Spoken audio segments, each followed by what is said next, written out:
भारत में ना अक्सर पैसों वाले पॉडकास्ट ज्यादा सुनते हैं लोग, फिर क्राइम वाले पॉडकास्ट सुनते हैं, भूत प्रेत वाले पॉडकास्ट। पर दुनिया का सबसे बड़ा भूत प्रेत आज according to me climate change है, ग्लोबल वार्मिंग है।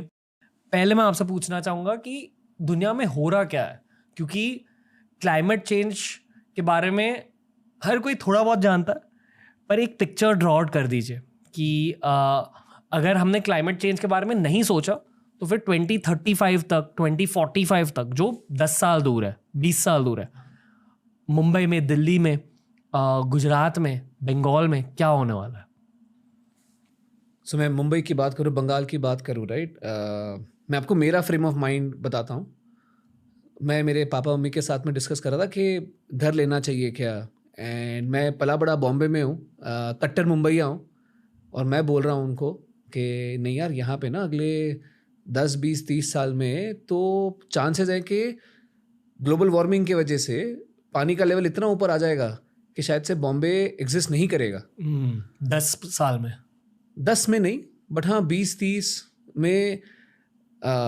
हमारी लोकेशन बीच के इतने पास में है यहाँ पे। आप सोचिए 1 फुट 2 फुट अगर ऊपर आ गया, आपके रास्ते कहाँ गए? पूरी लैंड सबमर्ज्ड है। तो जेन्युइन रिस्क है ये, बट ये क्यों हो रहा है एंड ये क्यों दुनिया इस पर स्लोली एक्ट कर रही है? मैं आपको अगर एग्जांपल दूं तो जब आप और मैं स्कूल में थे, हम एक सुनते थे कि ओजोन लेयर गायब हो रहा है हमारे अर्थ के ऊपर। लाइक 13-15 किलोमीटर दूर एक ओजोन के केमिकल की लेयर है, जिससे सन की जो हार्मफुल किरणें हैं वो हम तक नहीं पहुंच रही। अगर वो पहुंची तो स्किन कैंसर होगा, पौधे मर रहे हैं, हम जी नहीं सकते थे, राइट। ये बहुत बड़ा एक बहुत बड़ा इशू था 90s में जब हम स्कूल में थे। हमने वो प्रॉब्लम को ओवरकम कर लिया। हमें लगता है कि यार मैंने 2 बिजली के बल्ब एक्स्ट्रा चालू कर दिए, एसी ज़्यादा लगा दिया, थोड़ा पेट्रोल वेस्ट कर दिया, सामान वेस्ट कर दिया, खाना वेस्ट कर दिया, इससे क्लाइमेट चेंज विजुअलाइज नहीं होता। क्योंकि लगता है कि हाँ कहीं दूर ग्लेशियर है, पहाड़ों में ना पानी बर्फ पिघल रही है, हम फील नहीं कर पा रहे। बट हकीकत यह है दैट पिछला साल 2023 ऑन रिकॉर्ड ह्यूमैनिटी का सबसे ज़्यादा गर्म साल था। इससे भी खराब स्टैटिस्टिक हमारे लाइफ के, मतलब ह्यूमैनिटी के लाइफ के, मनुष्य जाति के पूरे जितने भी हम साल पीछे जाएं, जो 10 सबसे गर्म साल थे उसमें से 9 पिछले 10 साल में थे, पिछले डेकेड में। एंड अगर एक फन तरीके से इसको देखें, आज जितनी भी गर्मी है ना, सेलिब्रेट कर लो, ये तो ठंडा है, इसके आगे तो अब और गर्म ही होने वाला है। एंड इसके से हो क्या रहा है,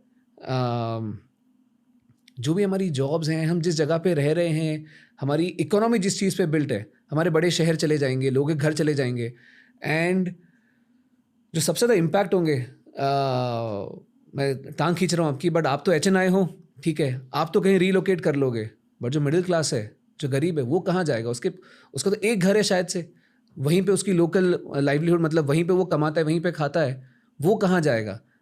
आप एक इंजीनियर हो, ऑटोमेटिकली हमें कॉलेज में यही सिखाया जाता है कि एक सोल्यूशन ओरिएंटेड माइंडसेट से सोचना चाहिए। तो सोल्यूशंस की भी बातें करेंगे, पर आई फील कि पहले इस प्रॉब्लम को गहराई से समझना चाहिए लोगों को। 2006 में 7 में जब मैं 8th स्टैंडर्ड 9th स्टैंडर्ड में था, तब EVS हम पढ़ते थे स्कूल में, एनवायरमेंटल स्टडीज़। आई फील कि जो नेक्स्ट जनरेशन आई, जेन ज़ीज़, उन्होंने एक्चुअली EVS को अपनाया अपने दिलों में। जेनजीज थोड़े ज्यादा एनवायरमेंटली कॉन्शियस होते हैं, पर the world is not run by Gen Zs right now. That is the problem. या जब वो पावर में आ जाएंगे, जब वो पॉलिटिशियन बनेंगे 30-40 साल बाद, तब शायद चेंजेस उतना समय होंगे। नहीं है अपने पास, उतना समय नहीं है। सो मैं सॉरी आपको मैं नहीं, उतना समय नहीं है हमारे पास में, क्योंकि अभी जो सारी कंट्रीज आपस में डिस्कस कर रहे हैं वो एक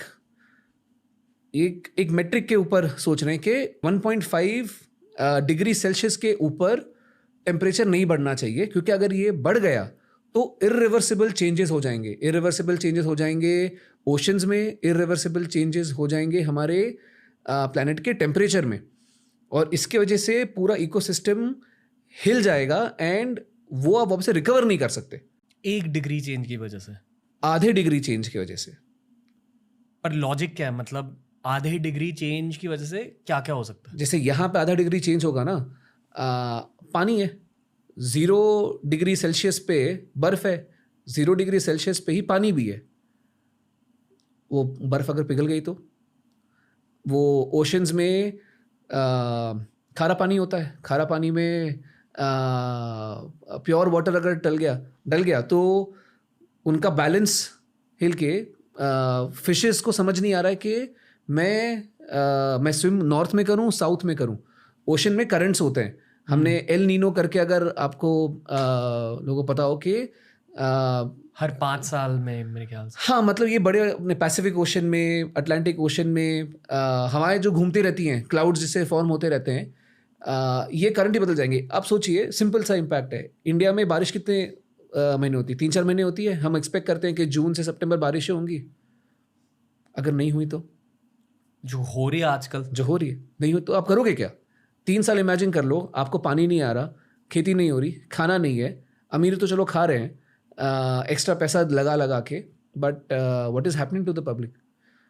एंड मैं तो उल्टा अमीरों को ये बोलना चाहूँगा, जब भी ऐसा होता है ना, जब बहुत लोगों के पास में कमी है एंड सिर्फ जो अमीर हैं वो बहुत रिसोर्सेज लेके बैठे हैं, तब होता है आंदोलन, तब आता है रेबेलियन। सो समय अभी है, अकल लगा लो, अमीर हो गरीब हो, हेल्प अपने देश, अपने प्लानट के लिए एक्ट अभी करना शुरू करें हम लोग, सो दैट हमें वो रेबेलियन के थ्रू जाना ना पड़े। एंड इसको डिस्टोपियन व्यू बोलते हैं, जहाँ पे सब कुछ खराब हो रखा है और उसमें लोग कैसे सर्वाइव कर रहे हैं।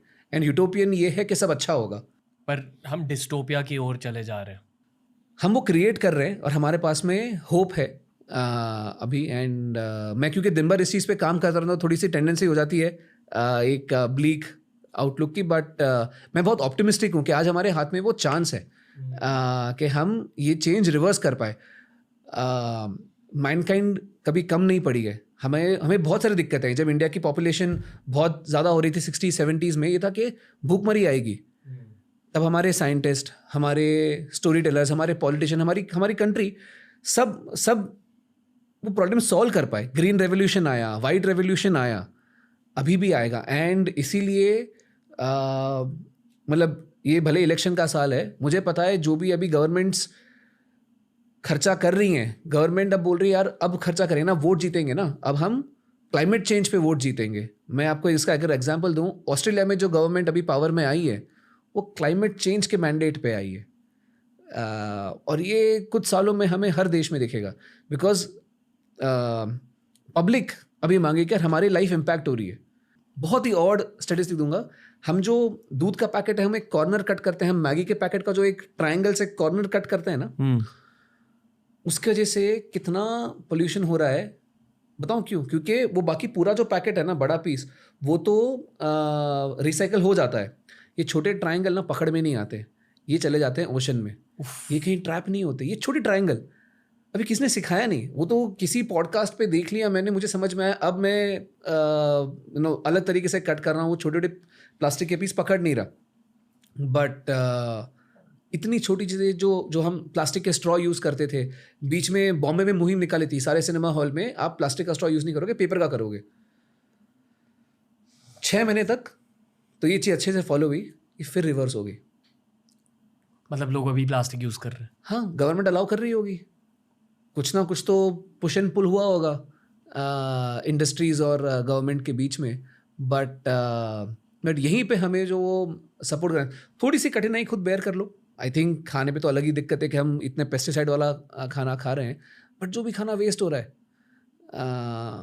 अगर हम कम कंज्यूम करना, अगर हम वेस्टेज अगर कम करना, अगर वो पॉसिबल हो पाया, उसकी वजह से मतलब पूरा जो एग्रीकल्चर है, हमारी इतनी पॉपुलेशन जो अटकी पड़ी है, जो खाने की कमी है, इन्फ्लेशन जिसकी वजह से होता है, वो कम होना पड़ेगा। बट ये आई थिंक मुश्किल है। और ये जब ना मतलब क्या बोलते हैं, लास्ट रिसोर्ट वाला प्रॉब्लम आता है ना, तब गवर्नमेंट यहाँ पे इंसिस्ट करते रही। चाइना में हुआ, आई डोंट नो, आपने 3-4 साल पहले देखा होगा, चाइना ने बोला आप खाना इतना वेस्ट ही नहीं कर सकते, आपको जेल में डालेंगे। चाइना में तो ये होता है, जेल में डालेंगे, आपको टैक्स ज़्यादा लग जाएगा। बट उन्होंने इस हद तक उन्हें जाना पड़ा। हमारे तो हम स्वच्छ भारत अभियान की बात कर रहे हैं, चाइना में वो लोगों का क्या खाना खा सकते हो नहीं खा सकते हो, उन्हें इंसिस्ट करना पड़ रहा था। वो भले कितने भी डिक्टेटोरियल कंट्री में है, कोई ये करना नहीं चाहता, क्योंकि पब्लिक आपके अगेंस्ट रिवोल्ट करेगी, बट चॉइस नहीं बची। आप कितना खाना खा सकते हो, कितना खाना वेस्ट कर सकते हो, इस हद तक गवर्नमेंट को घुसना पड़ा किसी और देश में।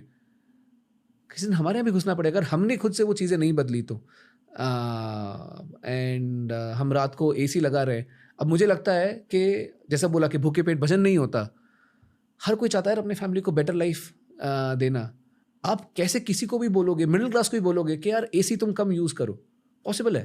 कोई मानेगा? कितनी भी आग लगी हो ना कहीं पर, यार आप अपने फैमिली को बेस्ट लाइफ देना चाहते हो तो मुझे लगता है कि एसी का पेनिट्रेशन तो बढ़ेगा ही, बट आप वो बिजली कहाँ से कंज्यूम कर रहे हो?